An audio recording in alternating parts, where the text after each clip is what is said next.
Orient bell tiles studio से आप देख रहे हैं एबीपी न्यूज। नमस्कार, एबीपी न्यूज पर हाजिर हूं मैं रुमाना इसार खान। खबर पक्की है, देश भर में कांवड़ यात्रा की धूम है। कांवड़िए गंगा जल लेकर भोलेनाथ का जल अभिषेक करने के लिए निकले हुए हैं, लेकिन इस बीच दिल्ली की ट्रैफिक व्यवस्था ध्वस्त होती दिखी। कांवड़ यात्रा के चलते दिल्ली के कालिंदी कुंज से नोएडा जाने वाले रास्ते पर भीषण जाम लगा हुआ है और इसमें एक एम्बुलेंस भी फंसी हुई है।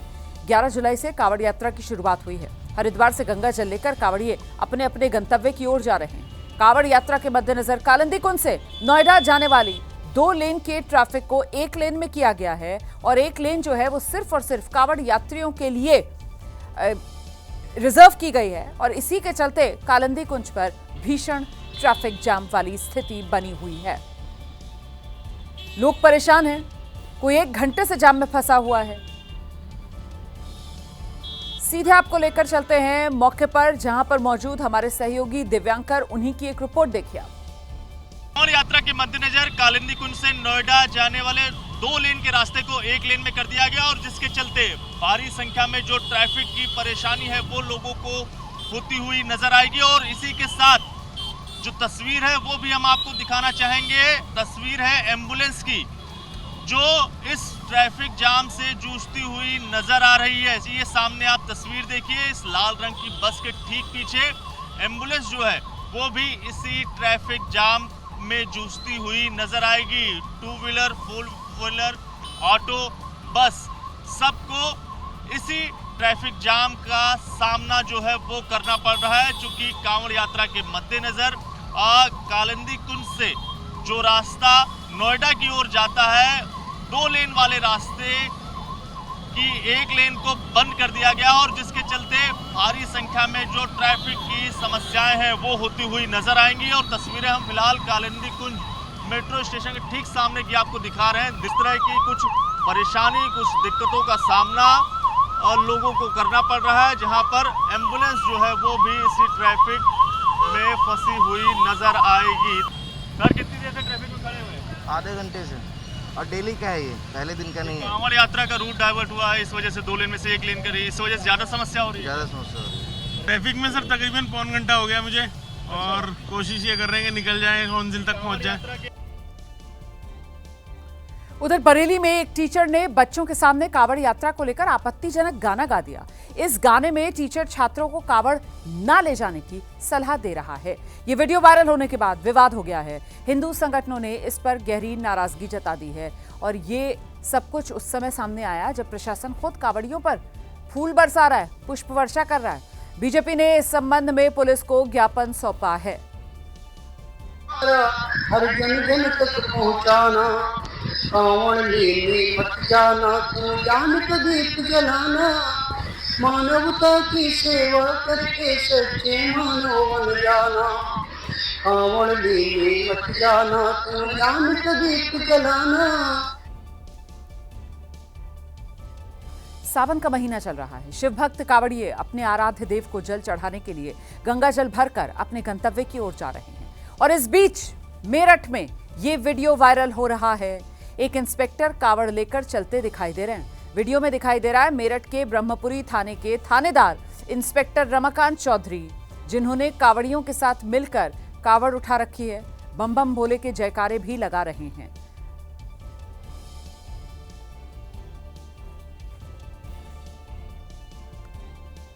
उधर मुंबई में सीएसटी के पास बेस्ट की डबल डेकर बस में आग लगने से हड़कंप मच गया। फोर्ट इलाके के पास बेस्ट की इलेक्ट्रिक बस में अचानक धुआं निकलने लगा और धुआं निकलते ही सभी यात्री घबरा गए। अफरा तफरी सी मच गई। एक एक करके सभी यात्रियों को बस से बाहर सुरक्षित निकाला गया, लेकिन देखते ही देखते बस धू धू कर जल उठी। तस्वीरों में आप देख रहे हैं बस में आग लगी हुई है। दमकल कर्मी आग बुझाने की कोशिशों में जुटे। फिलहाल आग पर काबू पा लिया गया और गनीमत ये रही कि सभी यात्री सुरक्षित। देखिए कैसे धुआं निकल रहा है आग बस में से।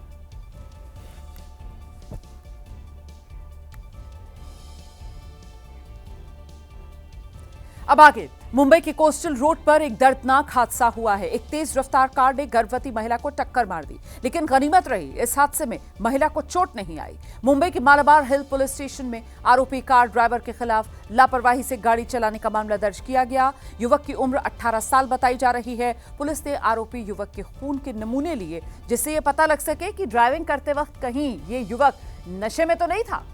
तस्वीरें देखिए आप, मुंबई की ये तस्वीरें आपके सामने। गाड़ी का हश्र देखिए क्या हुआ है।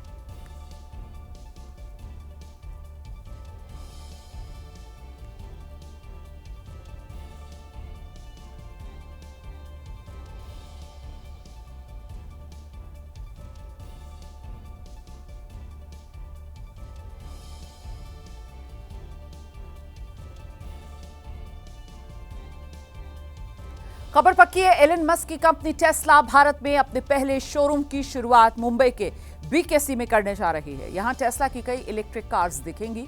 इस शोरूम में लोग टेस्ला की पॉपुलर कार मॉडल्स को देख सकेंगे, बुकिंग कर सकेंगे। महाराष्ट्र के मुख्यमंत्री देवेंद्र फडणवीस टेस्ला के शोरूम पर पहुंचे और साथ ही मंत्री प्रताप सरनाइक भी मौजूद रहे। आपको बता दें, भारत में इलेक्ट्रिक वाहनों की मांग तेजी से बढ़ रही है और ऐसे में टेस्ला की भारत में एंट्री से जो इलेक्ट्रिक व्हीकल्स की मार्केट है उसमें काफी हलचल मच सकती है।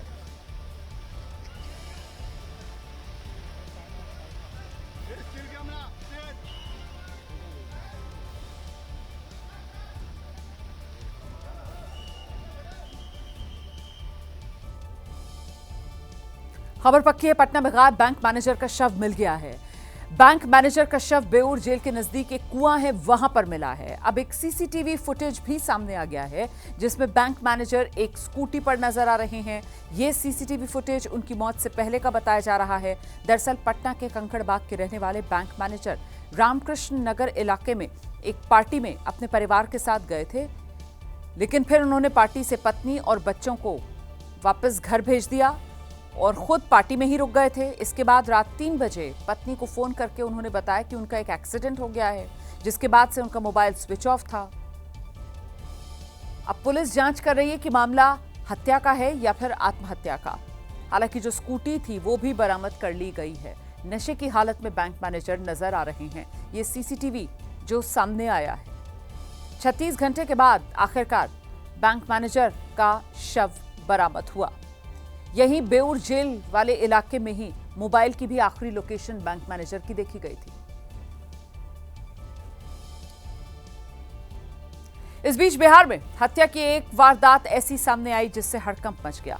नवादा में 19 साल का युवक जिसका शव बरामद हुआ।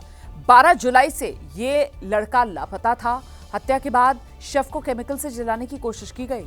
ये वारदात जो है वो सामे दिवरी गांव बताया जा रहा है, यहीं की वारदात है। युवक का शव बरामद किया गया है। मरने वाले युवक का नाम नीतीश कुमार है। 12 जुलाई की रात को अपने एक दोस्त के साथ बाहर गया था और उसके बाद से घर वापस नहीं लौटा। घर वाले परेशान थे, थाने में गुमशुदगी की रिपोर्ट दर्ज करवाई। नीतीश की तलाश कर रही थी पुलिस और अब उसका शव सुनसान इलाके में बरामद हुआ है। हत्या के बाद अपराधियों ने केमिकल डालकर शव को जलाने की कोशिश भी की ताकि पहचान करना नामुमकिन हो जाए। पुलिस हत्यारों का सुराग ढूंढने में जुटी है। इस घटना ने एक बार फिर बिहार में कानून व्यवस्था पर सवालिया निशान लगा दिया है।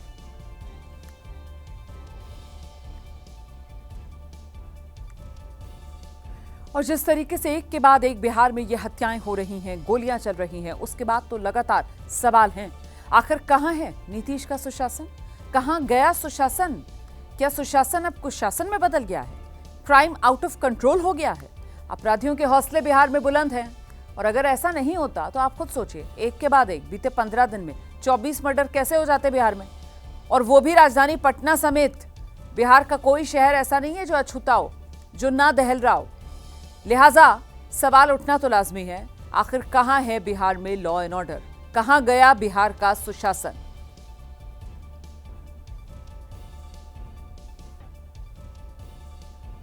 उधर उत्तर प्रदेश के अमरोहा में जोया टोल प्लाजा पर टोल कर्मियों ने एक शख्स की बुरी तरह पिटाई कर डाली। पीड़ित ने आरोपियों के खिलाफ थाने में जाकर शिकायत दर्ज कराई है। सीसीटीवी में दिखा कि कुछ टोल कर्मी के बीच एक शख्स घिरा हुआ है जिसकी लात घूंसों से पिटाई हो रही है। टोल कर्मियों ने शख्स को इतना मारा कि उसका कंधा टूट गया। दरअसल सारा बवाल फास्ट ट्रैक रिचार्ज को लेकर हुआ था, लेकिन मामूली बहस के बाद नौबत मारपीट तक आ पहुंची। बहरहाल पीड़ित की तहरीर पर पुलिस ने 15 ज्ञात टोल कर्मियों पर हत्या की कोशिश सहित गंभीर धाराओं में केस दर्ज किया है। उधर मध्य प्रदेश के इंदौर के बाणगंगा थाना क्षेत्र में एक शराब की दुकान पर स्थानीय लोगों ने हमला बोला। इस दौरान दुकान में जमकर तोड़फोड़ की, जिसका एक वीडियो सामने आया है। तोड़फोड़ कर रही भीड़ में अधिकांश महिलाएं थी जिन्होंने अपने मुंह पर कपड़ा बांधा हुआ था। हैरानी की बात यह है कि जिस वक्त भीड़ दुकान में तोड़फोड़ कर रही थी वहां एक पुलिस वाला मौजूद था, जिसने शुरुआत में लोगों को रोकने की कोशिश की, लेकिन जब आक्रोशित भीड़ पीछे नहीं हटी तो पुलिसकर्मी वहां से चला गया।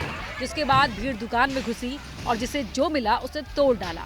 किसी ने कुर्सी तोड़ी तो किसी ने रैक, तो किसी ने शराब से भरी पेटियों को जमीन पर पटक दिया।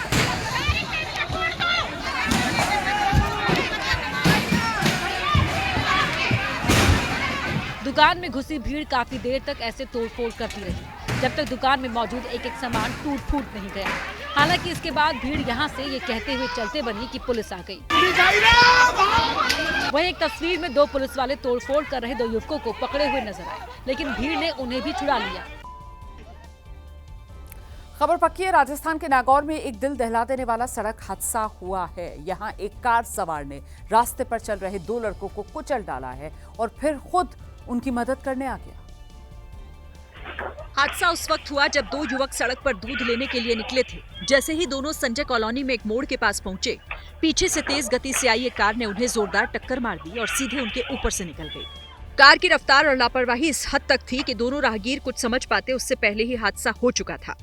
इस हादसे में एक व्यक्ति की मौत हो गई जबकि दूसरा गंभीर रूप से घायल हो गया। हादसे के बाद से ही कार सवार मौके से फरार हो गया, जिसकी पुलिस तलाश कर रही है। मध्य प्रदेश के इंदौर में वैन ड्राइवर की लापरवाही ने एक परिवार से उसका बेटा छीन लिया। बेटी गंभीर रूप से घायल है। ये घटना उस वक्त हुई जब 17 साल का भविष्य छोटी बहन को स्कूटी से स्कूल छोड़ने जा रहा था। इसी दौरान वैन ड्राइवर एकाएक गाड़ी रिवर्स करने लगा। नतीजन बहन को स्कूल छोड़ने जा रहे भविष्य की एक्टिवा वैन से टकराकर डिसबैलेंस हो गई और पास के खंबे से उसकी सीधी टक्कर हुई। घटना गांधीनगर क्षेत्र की है। वैन की टक्कर के बाद 17 साल के भविष्य ने एक्टिवा संभालने की कोशिश भी की थी, लेकिन दूरी इतनी कम थी कि वो कुछ नहीं कर सका। हादसा होने के बाद वैन ड्राइवर तो गाड़ी से नहीं निकला, लेकिन वहां मौजूद लोग मदद के लिए पहुंचे। तुरंत भाई बहन को अस्पताल ले जाया गया, लेकिन तब तक किशोर की मौत हो चुकी थी। भाई को तत्काल हॉस्पिटल ले जाया गया, लेकिन वहाँ पर उसको मृत घोषित कर दिया गया। उसकी उम्र 17 साल थी। फिलहाल उसका मर्ग कायम कर लिया गया है और ये सीसीटीवी फुटेज भी इसका वायरल हुआ था और उसमें घटना स्पष्ट रूप से दिखाई दे रही है। फिलहाल पुलिस केस दर्ज कर आरोपियों के खिलाफ कार्रवाई में जुटी हुई है। वहीं घटना में घायल लड़की की हालत गंभीर बनी हुई है। उधर गुरुग्राम की राधिका यादव की हत्या का मामला शुरुआत में जितना आसान सा दिख रहा था, अब उतना ही उलझता हुआ नजर आ रहा है। हत्या पिता ने ही की है, उसने हत्या की वजह भी बता दी है, लेकिन पुलिस को शक है जिस बात के लिए पिता ने बेटी की हत्या की उसमें कुछ तो झोल है। इसीलिए Gurugram police Radhika Yadav murder mystery को समझने के लिए मोबाइल फोन की जांच में जुटी हुई है, ताकि राधिका का मोबाइल डेटा रिट्रीव किया जा सके और इस बात का पता लगाया जा सके कि हत्या से पहले राधिका क्या कर रही थी। राधिका के हाथों में हमेशा आईफोन रहता था। वो अपने यादगार पलों को हमेशा कैमरे में कैद करती रहती थी। कोई पार्टी हो या दोस्तों के साथ मस्ती, हर पल को मोबाइल में संजो कर रखती थी। शायद यही वजह है कि Haryana police department of information technology, electronics और कम्युनिकेशन की मदद ले रही है। राधिका की हत्या के बाद जब पुलिस इस मामले की जांच कर रही थी, उसी दौरान पता चला कि मर्डर से कुछ दिन पहले राधिका ने अपने सोशल मीडिया प्रोफाइल को डिलीट कर दिया था। राधिका ने ये कदम क्यों उठाया, इसे लेकर कई सवाल उठ रहे हैं। अब जांच एजेंसियां ये जानने की कोशिश कर रही हैं कि क्या किसी खास वजह से राधिका ने सोशल मीडिया प्रोफाइल हटाए या किसी दबाव में ऐसा किया। मोबाइल की जांच से ही इन सवालों के जवाब मिल सकते हैं। उधर मध्य प्रदेश के छतरपुर में एक पिता ने अपनी जिंदा बेटी का पिंडदान कर दिया। ऐसा इस वजह से किया क्योंकि उसकी नाबालिग बेटी घर से भाग गई है। आंसुओं के सैलाब में डूबे इस पिता का दर्द आसानी से समझा जा रहा है। एक काम करिए, मरवा डालिए। नहीं आप बताओ समस्या, हम तो बैठे हैं, मेरी पूरी मिल जाए बस। जितना परेशान ये पिता है, उतनी ही परेशान उसकी नाबालिग बच्ची की मां है। घर में उनको ले गए, हम थाने में पूछताछ करी हमने। रो रो कर पूरे परिवार का बुरा हाल है। दरअसल इनकी बेटी को गांव का ही एक लड़का भगा ले गया, जिसके बाद माता पिता ने बेटी को मृत मानकर सड़क किनारे उसका पिंडदान कर दिया। इस दौरान पिता ने मुंडन भी करवा लिया। सूचना मिलने पर मौके पर पहुंची पुलिस और माता पिता को आश्वासन दिया गया कि उनकी बेटी को जल्द ही उनके पास पहुंचा दिया जाएगा। खबर पक्की है, शिरडी में गुरु पूर्णिमा के अवसर पर शिरडी के साईं भक्तों ने बम्पर दान दिया है। एक अनुमान के मुताबिक 3 दिन में श्रद्धालुओं ने 6 करोड़ 31 लाख का चढ़ावा चढ़ाया। यहाँ किसी ने 500 के नोट चढ़ाए तो किसी ने 200 तो किसी ने 100 के और 50 के नोट, इतने कि पूरा कमरा नोटों की गड्डियों से भर गया। साईं के भक्तों ने सोना चांदी भी खूब दान दिया। किसी ने कुंदन से जड़ों का हार तो किसी ने सोने का मुकुट दान में दिया। यही नहीं, online debit, credit card, cheque, demand draft और मनी ऑर्डर से भी 2 करोड़ से ज्यादा का चढ़ावा साईं बाबा को चढ़ाया गया। संस्थान का कहना है कि इस दान का उपयोग समाज सेवा, स्वास्थ्य और शिक्षा जैसे क्षेत्रों में किया जाएगा, ताकि लोगों को किसी तरह की कोई असुविधा ना हो। लखनऊ में बाइकर्स गैंग को किसी का डर नहीं है। रात के सन्नाटे में तेज साइलेंसर की आवाज करते हुए निकलने वाले बाइकर्स गैंग को दूसरों की जान की भी कोई परवाह नहीं है। साथ ही स्टंट करने के चक्कर में खुद भी हादसे का शिकार हो रहे हैं। सोशल मीडिया में तेजी से वायरल हो रहे वीडियो में दिख रहा है कि लखनऊ की सड़कों पर स्टंटबाज बाइक सवारों का झुंड निकला तो लोग सहम गए। साइलेंसर और सायरन की तेज आवाज के बीच बाइकर्स का ये गैंग लखनऊ विश्वविद्यालय मेट्रो स्टेशन के नीचे गुजरा। मेट्रो स्टेशन पार करते हुए ऐसा कुछ हुआ कि अफरा तफरी मच गई। एकाएक तेज आवाज के साथ बाइक एक दूसरे से टकराकर गिरने लगी।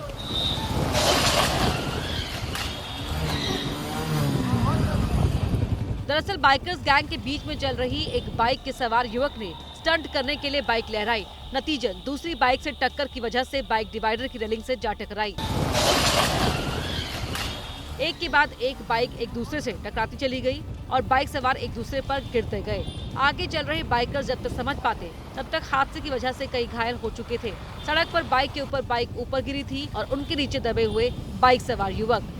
मैं आपको एक बार फिर से पटना लेकर चलूंगी, जहां लापता बैंक मैनेजर का शव मिल गया है। जानकारी मिल रही है कि शव जो है वो बेऊर जेल के नजदीक ही एक कुआं है और उसी कुएं से बैंक मैनेजर का शव बरामद किया गया है। साथ ही एक सीसीटीवी फुटेज भी सामने आ गया है। ये वो सीसीटीवी वाली तस्वीरें हैं जो सामने आई हैं। इसमें बैंक मैनेजर स्कूटी पर बैठा नजर आ रहे हैं। ये सीसीटीवी फुटेज उनकी मौत से पहले का बताया जा रहा है। दरअसल पटना के कंकड़ बाग के रहने वाले ये बैंक मैनेजर रामकृष्ण नगर इलाके में एक पार्टी थी और वहां अपने पूरे परिवार के साथ ये पार्टी अटेंड करने के लिए गए। पार्टी में इन्होंने शिरकत की। फिर पार्टी जहां हो रही थी वहां फंक्शन वाली जगह से इन्होंने पत्नी और बच्चों को बाद में घर भेज दिया वापस और खुद वहीं रुक गए थे पार्टी में। उसके बाद रात 3 बजे ये पत्नी को फोन करते हैं और फोन करके पत्नी को बताते हैं कि इनका एक्सीडेंट हो गया और तब से इनका फोन जो है वो स्विच ऑफ था। परिवार परेशान था। पुलिस में गुमशुदगी की रिपोर्ट दर्ज करवाई गई। 36 घंटे हो गए थे, इनका कोई अता पता नहीं था, लापता थे ये। आखिरी लोकेशन इनकी बेऊर जेल के पास मिली थी। बेऊर जेल के नजदीक इनका एक चप्पल रुमाल भी मिला था और अब जाकर इनका शव बरामद हुआ है कुएं से, बेऊर जेल के नजदीक जो कुआं है, और साथ ही इनकी स्कूटी भी वहीं पड़ी मिल गई है। सीधे आपको लेकर चलेंगे, हमारे साथ हमारे सहयोगी शशांक इस वक्त मौजूद हैं और जरा शशांक से ही जानते हैं। शशांक, मामला हत्या या आत्महत्या, इसी सवाल का जवाब अब पुलिस ढूंढ रही है क्या? बिल्कुल बिल्कुल, आपको सुपर एक्सक्लूसिव तस्वीरें दिखाते हैं। सिर्फ एबीपी न्यूज़ की टीम यहाँ पे मौजूद है। देखिए, यही वो कुआं है जिसमें उनका शव है। स्कूटी भी इसी कुएं में गिरी हुई है। अब ये आत्महत्या है या हत्या है, इसकी जांच पुलिस की टीम कर रही है। देखिए, पुलिस की टीम यहाँ पे पहुँच चुकी है। एफएसएल की भी टीम आई है, डॉग स्क्वाड भी पहुँची है। जांच जो है वो की जा रही है। हम आपको डायरेक्ट शव की तस्वीर नहीं दिखा सकते हैं, लेकिन ये जो सामने कुआं है इसी में शव भी है और स्कूटी भी उनकी इसी में है।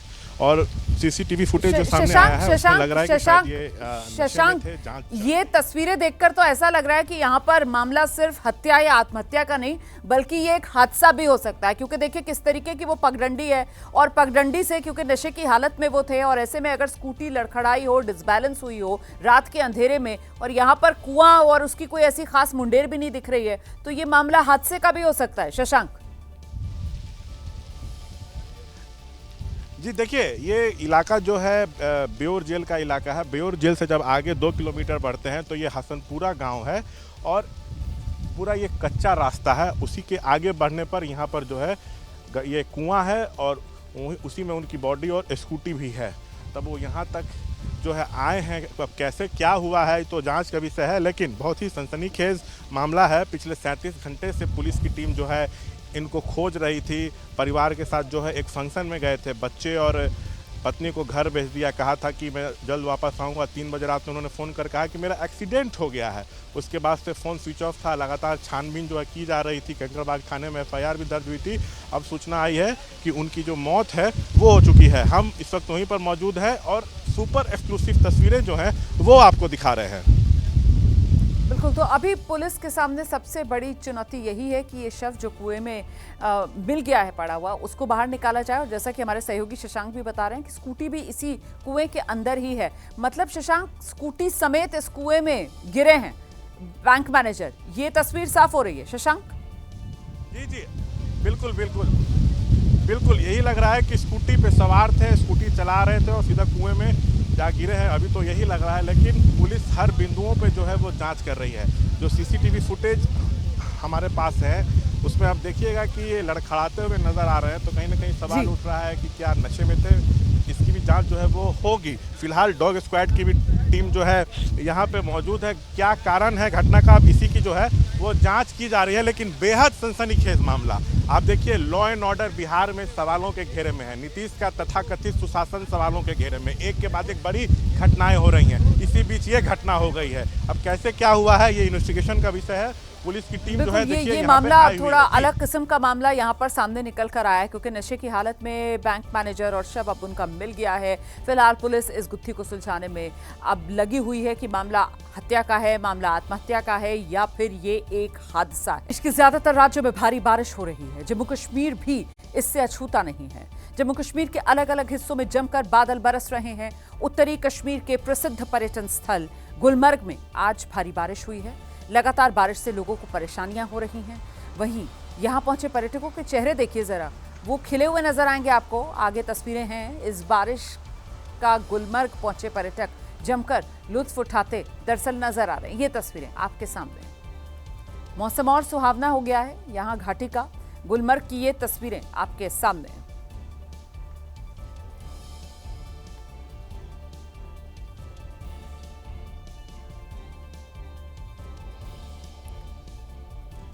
अब एक बड़ी खबर बिहार से आ रही है। नीतीश कैबिनेट ने बड़ा फैसला लिया है। अगले 5 साल में 1 करोड़ नौकरियां देंगी बिहार सरकार, ये फैसला लिया गया है। शिक्षकों के वेतन अनुदान के लिए 3 अरब की मंजूरी दे दी गई है। मतदाता सूची पुनरीक्षण के लिए 51 करोड़ रुपए मंजूर किए गए हैं। तो ये नीतीश कैबिनेट का बड़ा फैसला। सीधे आपको लेकर चलते हैं। हमारे साथ हमारे सहयोगी आर्यन आनंद इस वक्त मौजूद हैं। आर्यन, ये चुनावी साल में बड़ा फैसला नीतीश सरकार का मास्टर स्ट्रोक माना जाएगा? देखिए, बिल्कुल ये मास्टर स्ट्रोक माना जाएगा। जब 2020 में बिहार में विधानसभा चुनाव हो रहे थे, उस दौरान नौकरी और रोजगार के मुद्दे को तेजस्वी यादव ने बड़ा मुद्दा बनाते हुए प्लेटफॉर्म पर रखा था और उसका फायदा उन्हें मिला था। और जब तेजस्वी यादव महागठबंधन में नीतीश कुमार आए, उस दौरान कई पदों पर रिक्तियां हुई, चाहे वो स्वास्थ्य विभाग की हो, बड़ी पद शिक्षा विभाग की हो, नौकरियां लोगों को मिल रही थी, तो तेजस्वी यादव इसका क्रेडिट ले रहे थे। और अब जब चुनावी साल है, एंटी इनकम्बेंसी रोजगार के मुद्दे पर एनडीए को न झेलनी पड़े, बीपीएससी का मुद्दा जिस तरीके से बिहार में गरमाया और उसको विपक्ष ने लपका, उसके बाद अब कैबिनेट की ये जो मंजूरी है निश्चित तौर पर एक मास्टर स्ट्रोक है। एनडीए चाहती है, नीतीश सरकार चाहती है कि जब हम चुनाव में जाएं तो इस मुद्दे को लेकर जाएं कि अगले 5 साल में हम 1 करोड़ जो रोजगार है, जो नौकरियां हैं, वो बिहार के युवाओं को देने जा रहे हैं, बिहार के लोगों को देने जा रहे हैं। और तेजस्वी यादव रोजगार के मुद्दे को न भुना सके उससे पहले ये मास्टर स्ट्रोक नीतीश सरकार ने कैबिनेट में इस प्रस्ताव को मंजूरी देते हुए खेल बिल्कुल, दिया तो अगले 5 साल में 1 करोड़ नौकरी का ये प्रस्ताव जिसे नीतीश कैबिनेट ने मंजूरी दे दी है, वो भी इस चुनावी मौसम में। लेकिन सवाल यही है कि ये नीतीश कैबिनेट का जो मास्टर स्ट्रोक है, वाकई में क्या जनता के बीच उस रूप में प्रभावी हो पाएगा और इसे अपने पक्ष में चुनाव में क्या नीतीश कुमार भुना पाएंगे? इसको लेकर तो अभी इंतजार करना होगा। इस बीच हम आगे बढ़ रहे हैं। अमेरिका के न्यू जर्सी में बारिश की वजह से कई इलाकों में बाढ़ आई हुई है, कई नदियां उफान पर हैं। तस्वीरें आपको दिखाते हैं जहां बाढ़ की वजह से पूरे इलाके में सिर्फ और सिर्फ पानी है, लोग घरों में कैद हैं। कई हाईवे, पॉश इलाके सब बाढ़ की चपेट में। सोमरविल में अचानक से बाढ़ आई है, प्रशासन लाचार नजर आ रहा है। बाढ़ की वजह से न्यू जर्सी के कुछ हिस्सों में इमरजेंसी लगाई गई है। पानी के तेजी से बढ़ने के कारण कारों में फंसे लोगों को निकालने के लिए फायर ब्रिगेड की टीम को भी लगाना पड़ा। प्रशासन ने लोगों को गाड़ी चलाते समय एहतियात बरतने की अपील की है।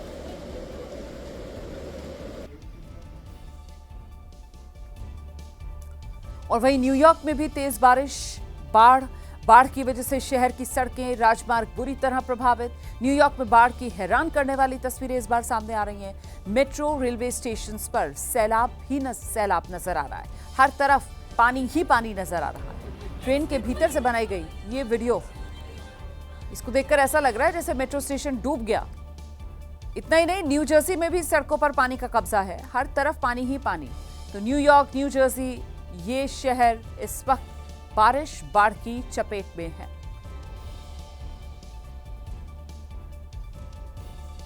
वहीं दुनिया में महाशक्ति बनने का सपना देखने वाला चीन कुदरत के कहर के आगे बेबस है। बारिश के बाद बाढ़ ने ड्रैगन की कमर तोड़ के रख दी है और जानकारों की अगर माने तो ये आफत की बस शुरुआत भर है। आने वाले दिनों में चीन को और भी बड़ी मुसीबत से दो चार होना पड़ सकता है। आसमान से बरसी ये वो तबाही है जिसने सुपर पावर बनने का सपना देख रहे चीन को जलमग्न कर दिया है। क्या घर, क्या सरकारी दफ्तर और क्या सड़क, सब डूबे हुए हैं। दक्षिण चीन के गुआंगशी जुआंग इलाके में जून महीने में शुरू हुई बाढ़ की विनाश लीला जुलाई में भी जारी है। लियानहे और डोंगवांग गांव सबसे ज्यादा प्रभावित क्षेत्रों में से एक है, जहां पानी के बढ़ते जलस्तर की वजह से भीषण बाढ़ आ गई है और कुछ हिस्सों में तो जलस्तर लगभग 15 मीटर तक पहुंच गया है, जो एक 5 मंजिला इमारत के बराबर है। राहत और बचाव दल प्रभावित इलाके के लोगों को सुरक्षित जगहों पर पहुंचा रही है। अब तक कुल 71 परिवारों के 203 लोगों को सुरक्षित जगह पर पहुंचा दिया गया है। उधर ताइवान में एक बैटरी की फैक्ट्री में आग लगने से लाखों का नुकसान हुआ है। खबरों के मुताबिक ये आग सुबह करीब 5 बजे के आसपास लगी है। फैक्ट्री में अचानक धमाका हुआ, चारों तरफ आग फैल गई। इस फैक्ट्री में बड़े पैमाने पर ज्वलनशील पदार्थ रखा हुआ था और इसी वजह से आग इतनी तेजी से फैली है। इस घटना में 15 लोग घायल हुए हैं, जिन्हें इलाज के लिए अस्पताल में भर्ती करा दिया गया है। तो बैटरी बनाने वाली फैक्ट्री थी और वहीं पर यह हादसा हुआ है।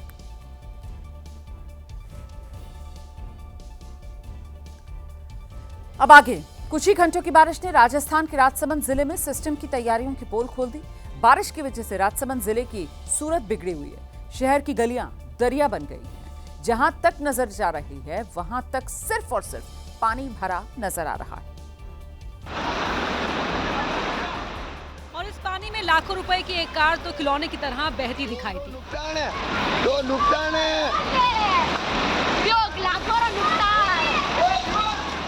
सांसें रोक देने वाले इस वीडियो में दिखा कि कार तेजी से बहते हुए आई और फिर एक मंदिर के चबूतरे से टकरा गई। लेकिन पानी का बहाव इतना तेज था, कार रुकी नहीं और बहते हुए आगे जाकर एक पेड़ से जा टकराई। इसके बाद तो कार बहते हुए आगे चली गई और वहां बने घर पर जाकर फंस गई। नुकसान है।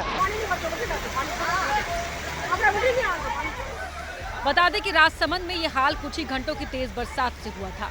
राजसमंद की अधिकतर सड़कें तो बारिश के बाद भरे मटमैले पानी में दिखाई ही नहीं दे रही थी। वहीं बारिश ने गाड़ियों की रफ्तार भी थाम दी, क्योंकि जिन रास्तों में पानी भर गया उन्हें पार करना आसान नहीं था, इसीलिए गाड़ियां रेंगती नजर आई। वहीं राजस्थान के धौलपुर में प्रशासन की अपील न मानना एक युवक को भारी पड़ गया। संत नगर में उफनाई पुलिया को पार करने के चक्कर में युवक का संतुलन बिगड़ा और देखते ही देखते नदी में बह गया। बड़ी बात तो यह है कि जब युवक नदी में बहा तो वहां तमाम लोग मौजूद थे जो सिर्फ तमाशबीन बने रहे और कुछ लोग वीडियो भी बना रहे थे।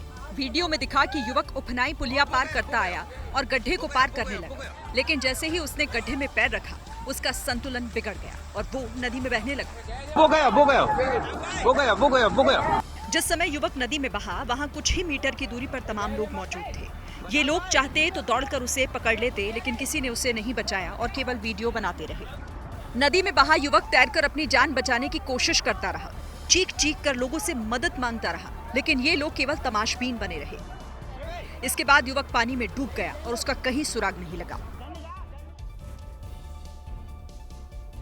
मध्य प्रदेश में आसमान से बारिश की बूंदों की शक्ल में बरस रही आफत ने लोगों की मुश्किलें बढ़ा दी हैं। मध्य प्रदेश के शिवपुरी में भारी बारिश के बाद आई बाढ़ में कई सड़कें, पुल सब डूबे हैं और नतीजा ये कि लोग अपनी जान जोखिम में डालकर रास्ता पार करने को मजबूर हैं। और यहाँ बाइक सवार 3 लड़कों का ओवर कॉन्फिडेंस ही उनकी जान पर भारी पड़ गया। बरसाती नाला पार करने के चक्कर में बाइक अनियंत्रित होकर पानी में गिर गई। इसके बाद तो एक युवक बच निकला, लेकिन 2 युवक बाइक के साथ साथ पानी में बहने लगे। इसके बाद बाइक तो पानी में पूरी की पूरी समा गई, जबकि 2 युवक काफी दूर तक बहते चले गए। इन युवकों की किस्मत अच्छी थी कि नाले के बीच में पेड़ थे जिसकी डालियां पकड़कर इन युवकों ने अपनी जान बचा ली। इसके बाद गाँव वालों ने इनका रेस्क्यू कर लिया। ये घटना शिवपुरी के पिछोर कछौआ मार्ग पर हुई, जिसे देखकर लोगों की सांसें अटक गई।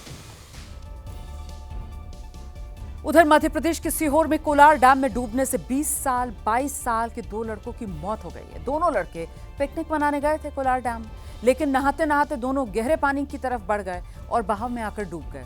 इस दर्दनाक घटना का एक वीडियो भी सामने आया है। और वीडियो में भोपाल से आए 4 दोस्त कोलार डैम में नहाते दिखे। इस दौरान प्रिंस और उज्जवल डैम के गहरे हिस्से में चले गए और फिर उनका कुछ पता नहीं चला। दोनों लोग गए हैं। पहले तो 2 दोस्तों को लगा कि प्रिंस और उज्जवल मस्ती कर रहे हैं, लेकिन जब वो काफी समय तक पानी से बाहर नहीं आए तो 2 दोस्तों में चीख पुकार मच गई। वो मदद के लिए आसपास मौजूद लोगों को बुलाने लगे। वो भैया आ रहा है यार, उनको देखो यार, बुला यार भाई, अरे जल्दी आओ भैया। जब तक पुलिस और एनडीआरएफ की टीम पहुंची, दोनों युवकों की डूबने से मौत हो गई। वहीं हिमाचल प्रदेश के कुल्लू में एक सड़क धंस गई। नतीजा ये कि सड़क धंसने की वजह से सामान ढोने वाली एक गाड़ी सीधे नाले में जा गिरी और नाला इतना गहरा था कि गाड़ी को कोई बाहर नहीं निकाल सका। इसके बाद तो इस गाड़ी को नाले के गंदे पानी ने चारों तरफ से घेर लिया। नाले का गंदा पानी गाड़ी के अंदर भर गया, जिससे गाड़ी में लदी नाशपाती खराब हो गई।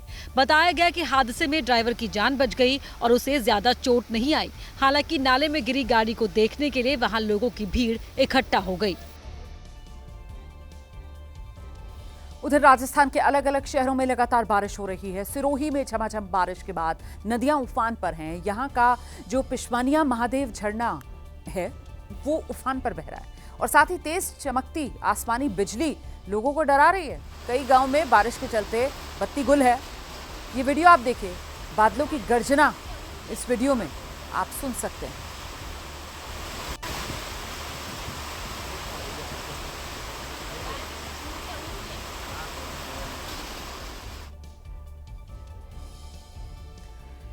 और देखिए, बाढ़ और बिहार, इन दोनों का रिश्ता ऐसा बन गया है जैसे दिया बाती। हर साल बाढ़ को मुद्दा बनाकर वोट मांगे जाते हैं, लेकिन हर साल बाढ़ आती है, हर साल लाखों लोग परेशानी उठाते हैं। इस बार भी मानसून में कोसी नदी बिहार के सहरसा में उफान पर और बिहार का शोक कही जाने वाली इस नदी का कहर जारी है।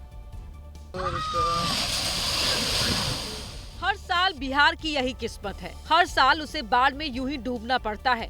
हर साल सैकड़ों घरों को बाढ़ का पानी निगल जाता है। तस्वीरें बिहार के सहरसा जिले से है, जहां के सिमरी बख्तियारपुर प्रखंड में अंतर्गत घोकसम गांव में कोसी के पानी से कटान हुआ है और सेकंड भर में पानी का कटान इतना ज्यादा हुआ कि नदी के किनारे बने शौचालय की जल समाधि बन गई। इतना ही नहीं, घोकसम गांव के वार्ड 4 और वार्ड 5 से लगभग 3 दर्जन घर कोसी के कहर का शिकार हो चुके हैं और नदी में कटकर विलीन हो गए हैं, जिनकी ना कोई सुध लेने वाला है और ना ही कोई खबर। ऐसे में अगर प्रशासन अब भी नहीं जागेगा तो घोकसम गांव का वार्ड 5 पूरी तरह नक्शे से गायब हो जाएगा और कोसी की विभीषिका का शिकार हो जाएगा। वहीं उत्तर प्रदेश के सोनभद्र में एक बुजुर्ग व्यक्ति को जामुन खाने का मन हुआ। जामुन खाने के लिए वो नदी पार करके टापू के पार गया, लेकिन जामुन उसके लिए मुसीबत बन गया। वीडियो में दिखाई दिया कि नदी में अचानक बाढ़ आ गई और 60 साल का ये बुजुर्ग नदी के दूसरी तरफ फंस गया। ये बुजुर्ग व्यक्ति सुबह करीब 10 बजे जामुन खाने के लिए गया था और शाम तक इसी तरह फंसा रहा। हालांकि गनीमत रही कि ग्रामीणों ने पुलिस को सूचना दी, जिसके बाद इसे बाहर निकाला गया। लेकिन अब गांव के बाकी लोग अगले 2 महीने तक जामुन खाने से परहेज करते रहेंगे। उत्तराखंड में बारिश कहर बनकर बरस रही है। चमोली में लोगों के सामने दोहरी मुश्किल है। एक तरफ रास्तों पर पत्थर गिर रहे हैं, दूसरी तरफ नदियां, नाले सब उफान पर।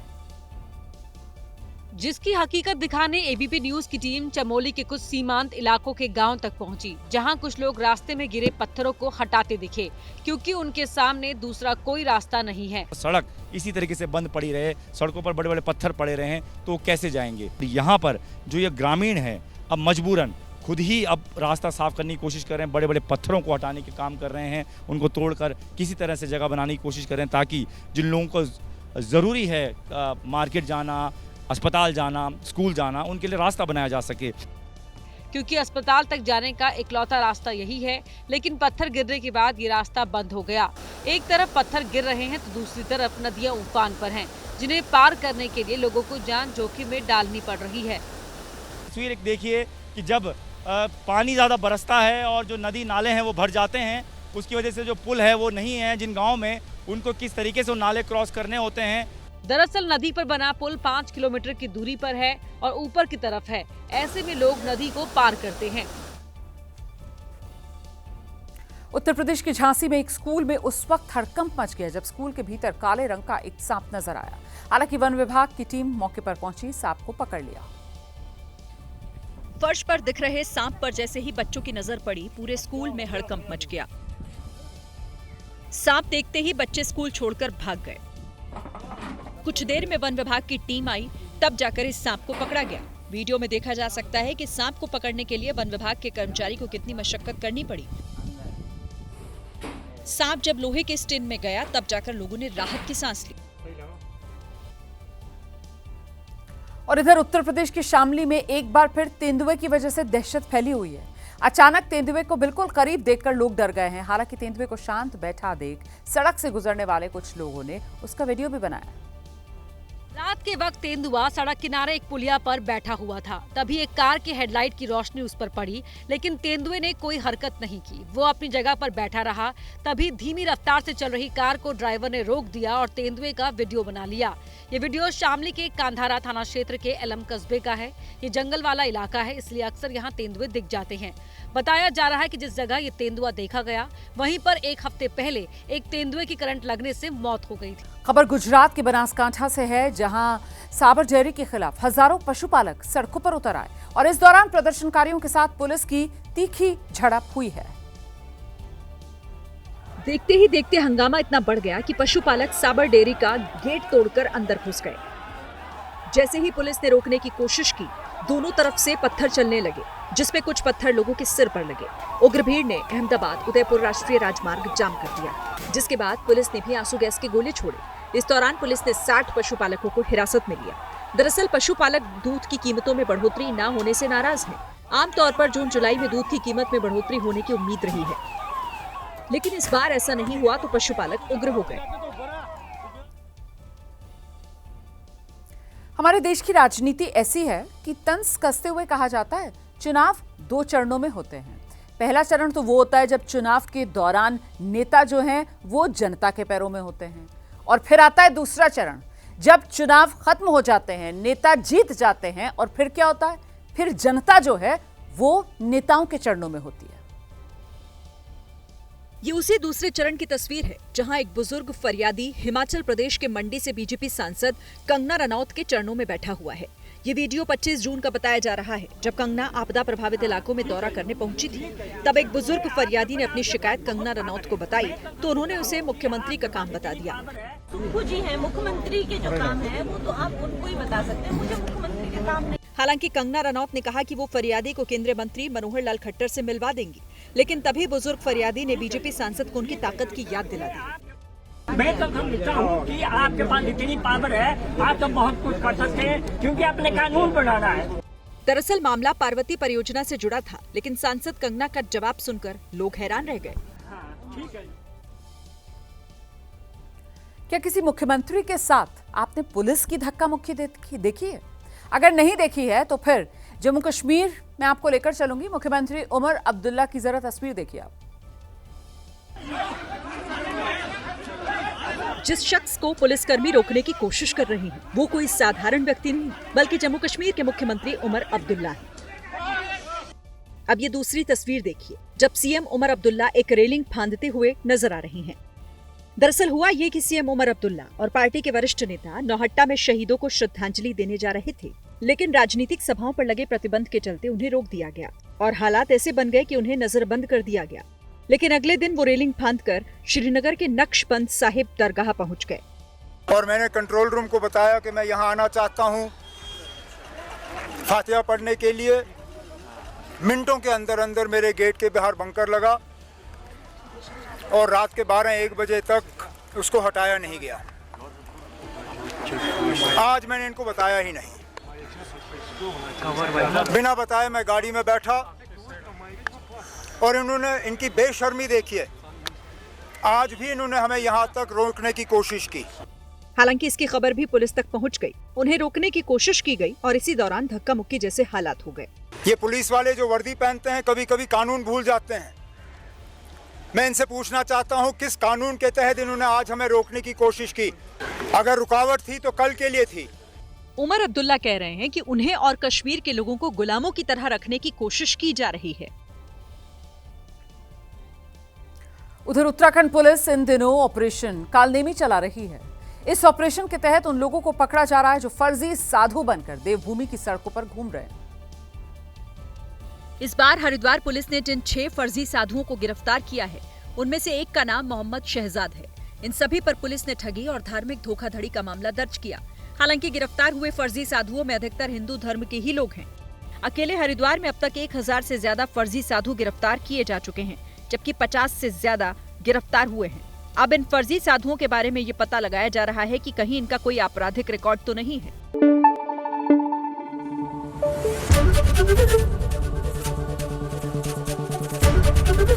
एबीपी न्यूज आपको रखे आगे।